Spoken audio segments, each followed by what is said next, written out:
الیس فی جہنم مثوی للکافرین، کیا نہیں ہے ٹھکانہ کافروں کے لیے جہنم؟ یعنی ایسے کافروں کے لیے ٹھکانہ کہاں ہے؟ تو جہنم ہے۔ مثوی للکافرین، مثوی کے معنی ٹھکانہ، اور جہنم ٹھکانہ ہے کافروں کے لیے۔ اب سوال یہ ہے، کافروں سے ایمان کی جو دعوت دی گئی ہے تو ایمان کیسے حاصل ہوگا؟ اللہ نے ایک عام دستور بتایا، جو کوشش کرے گا وہ پائے گا۔ ہمارے پاس بھی ہے من جدہ وجدہ، جو کوشش کرے گا وہ پائے گا۔ اور اللہ فرماتے ہیں جو میرے راستے میں کوشش کرے گا میں راستہ کھول دوں گا، میں راستہ کھول دوں گا۔ والذین جاہدوا فینا، اور وہ لوگ جنہوں نے کوشش کیا ہے ہمارے اندر یعنی ہمارے پاس پہنچنے میں، فینا یعنی فی اللہ، ہمارا کام کیا ہے؟ لنہدینہم سبلنا، ہم اس کے لیے ہمارے راستے کی رہنمائی کر دیں گے۔ آپ کسی کو بلاتے ہیں، وہ کہتا ہے صاحب میں یہاں تک آ گیا ہوں، آگے مجھے راستہ نہیں مل رہا ہے، وہیں ٹھہرو، میں آدمی بھیجتا ہوں، اس کے ساتھ چلے جاؤ، اس کے ساتھ آ جاؤ۔ یہ ہے لنہدینہم سبلنا، اللہ نے ہادی بھیجا، اور ہادی کی نقل کر لو، میرے گھر میں آ جاؤ۔ ہادی کون ہے؟ انت الہادی یا ہادی، نبی اللہ سے کہتے تھے انت الہادی یا ہادی، آپ ہادی ہیں اے ہادی۔ اللہ جب کسی بندے کو ہدایت دیتا ہے تو اسے کوئی گمراہ نہیں کر سکتا، اور جب کسی کو گمراہ کرتا ہے تو کوئی اس کو راستہ نہیں دکھا سکتا ہے۔ من یہد اللہ فہو المہتد ومن یضلل فلن تجد لہ ولیا مرشدا، کوئی ولی نہیں، کوئی مرشد کام میں نہیں آئے گا۔ جب اللہ کسی کا سینہ تنگ کر دیتا ہے تو اس میں ایمان داخل کوئی نہیں کر سکتا۔ تو دل کس کے قبضے میں ہے؟ اللہ کے قبضے میں۔ اللہ فرماتا ہے یہدی الیہ من اناب، جو بندہ رجوع ہوتا ہے اللہ کی طرف اللہ اس کو ہدایت دے دیتا ہے۔ اللہ یجتبی الیہ من یشاء ویہدی الیہ من اناب۔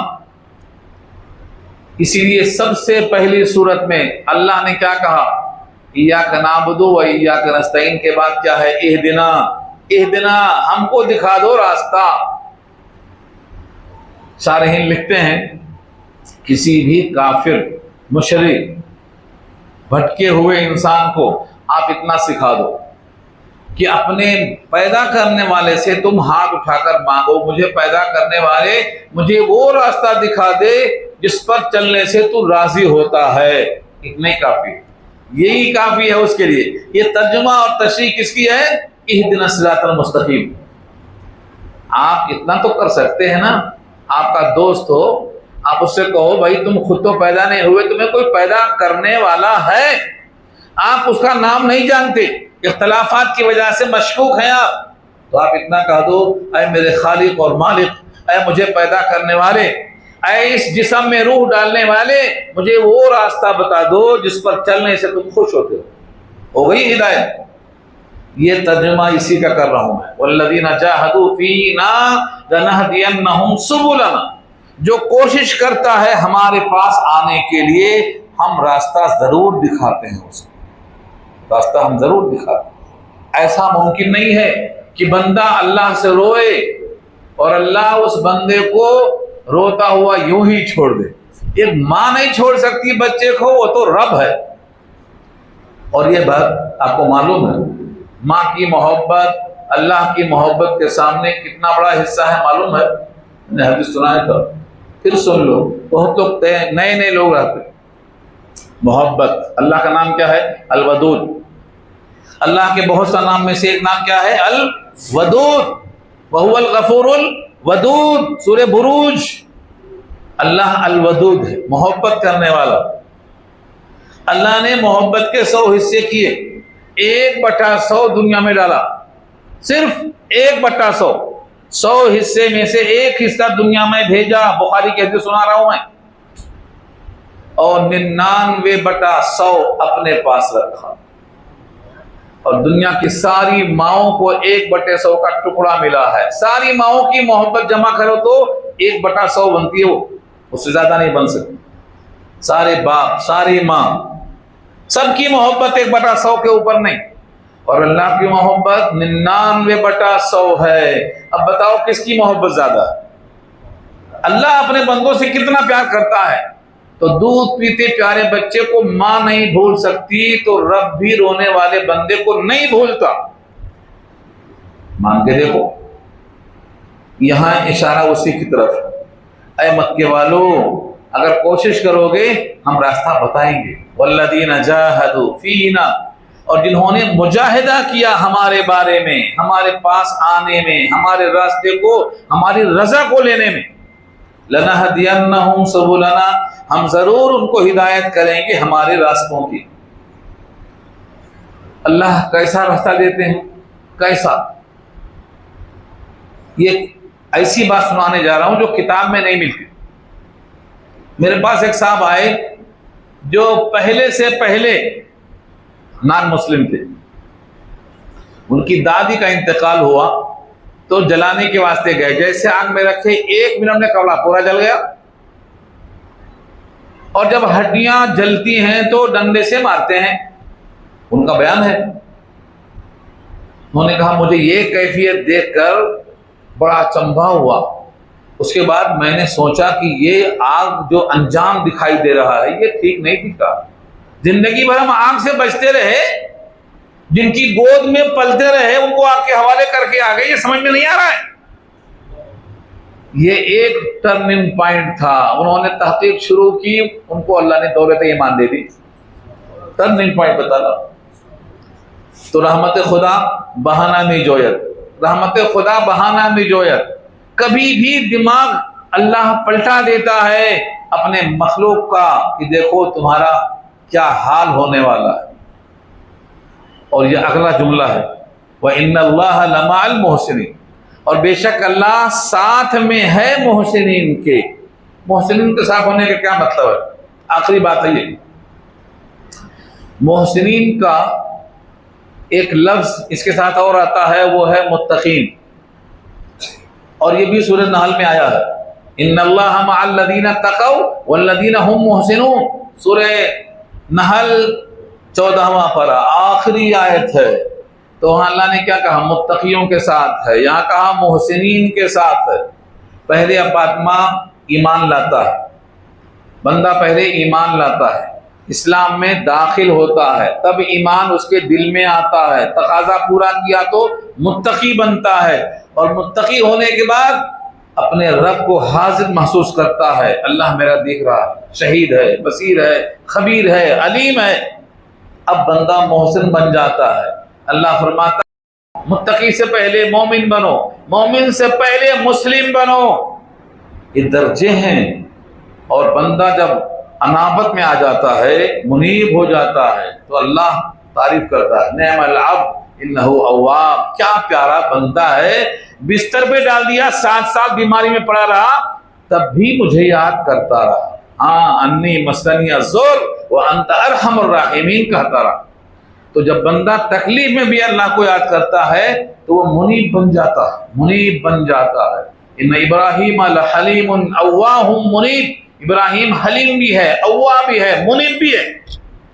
تو اپنے آپ کو اللہ سے جوڑو، اللہ سے جوڑو، یہ مت سمجھو میری مرضی نہیں چلی میں کیا تعلق نبھاؤ، میری مرضی نہیں چلی، آپ کی مرضی نہیں چلی تو اچھا ہوا، ورنہ آپ بھی قارون بن جاتے، شداد اور فرعون بن جاتے۔ آپ کی مرضی نہیں چلی، اسی میں اچھائی ہے کیونکہ آپ کا تجربہ کمزور ہے، آپ کے لیے وہی اچھا ہے۔ مرضی مولا ازہما اولا، مولا کی مرضی سب سے اچھی ہے، اس کے ساتھ راضی ہو جاؤ، کوئی شکوہ نہیں، کوئی شکوہ نہیں۔ جب آپ کو کوئی شکوہ نہیں ہوگا تو آپ کے بندے پہ اللہ کی طرف سے کوئی جرح نہیں ہوگا۔ یہ ہے مع المحسنین۔ سورہ روم شروع ہوگی انشاءاللہ، اگلے ہفتے سے سورہ روم پوری کریں گے، دعا کر لیجیے۔